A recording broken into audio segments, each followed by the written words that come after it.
বাবু ভাই, যে আন্দোলনে আপনারা অংশগ্রহণ করেছিলেন, সেই আন্দোলনটা যদি সফল না হতো, মনে রাখার তো সুযোগও ছিল না, তখন তো আসলে উল্টাটাও হতে পারতো।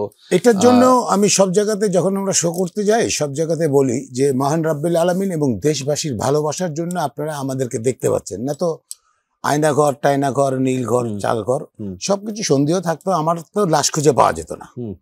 আমরা কোন টার্গেটে ছিলাম, কারণ আমরা দিয়েছিলাম তলে তলে ব্যথা। তোমার চেয়ার ভেঙে যাচ্ছে তুমি দেখছো, ও চেয়ারে বসতে আর পারবে না, মাথার স্ক্রু নরভর হয়ে যাচ্ছে, চিন্তার চিতাই বসে তুমি ভাবছো। তো আমরা তো মনে করেন মামার বাড়ির আবদার, ভোটের বাক্সের আর্থি মর, আমরা তখন থেকে তো করে আসছি। আমরা প্রায় 40টা গান করে আসছিলাম, নাটকও করছিলাম 7টা। আমাকে তো আমার বাসাতে যেভাবে অত্যাচার করছে, এই গল্পগুলো যদি এখন বলি তাহলে ও আর কথা বলতে পারবে না। তা আমি চাচ্ছি না, যেহেতু একটা খুব সুন্দর দিন, আর কয়েকদিন পরে আমরা এনজয় করব এটাকে। আমরা শোক পালন করছি এখন, 5 তারিখের পর বিজয় পালন করব আমাদের, যেটা বিএনপি থেকে করা হয়েছে। তো আমি চাচ্ছি না কোনো দুঃখ কষ্টের গল্প করতে। আজকে আমি একটাই গল্প করতে চাচ্ছি, এই 12 মাস কি পেলাম। আমরা সেটা নিয়ে কথা বলবো, আমরা সেটা নিয়ে অবশ্যই কথা বলবো। সন্ধি, একটা বিষয় আমি যে প্রশ্নটা করেছিলাম যে জীবনটা থেমেও যেতে পারতো, ভেবেছি। আমার সন্তান আছে, পরিবার আছে, বাট আসলে যে ন্যায় অন্যায়ের মাঝখানে নিজের বিবেকের সামনে যখন দাঁড়াবো আয়নার সামনে, তখন তো আসলে ঘুমাতে পারবো না। তবে রেজা ভাই, আমি যেটা বলতে চাই সেটা হচ্ছে যে সত্যি আমি আসলে বলেন স্বাধীনতা অর্জন থেকে রক্ষা করা কঠিন একদম। আমি না গত বছর নিয়ে এই বছর জুলাই এসে অবশ্যই ত্যাগ শিকার যারা করেছে তাদেরকে আমি অবশ্যই কষ্ট পাই, যারা 17 বছর কষ্ট করেছে তাদের জন্য আমার খুবই সহানুভূতি আছে।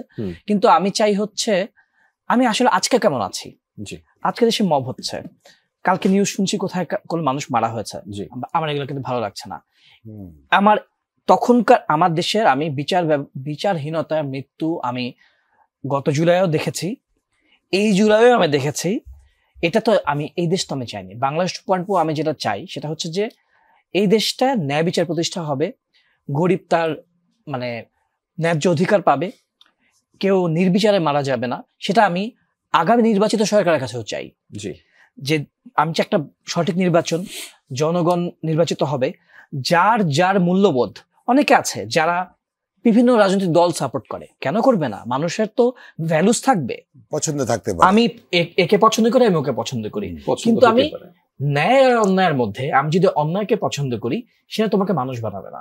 আমি আসলে গত বছরের থেকে ভাবছি বর্তমান এবং ভবিষ্যৎ নিয়ে ভাবি বেশি। কারণ আমি তো দেশটা যখন স্বাধীন দেশকে তো আমি এখন স্বাধীন করলাম, স্বাধীন হয়ে গেলাম, আনন্দ ফুর্তি করলাম না।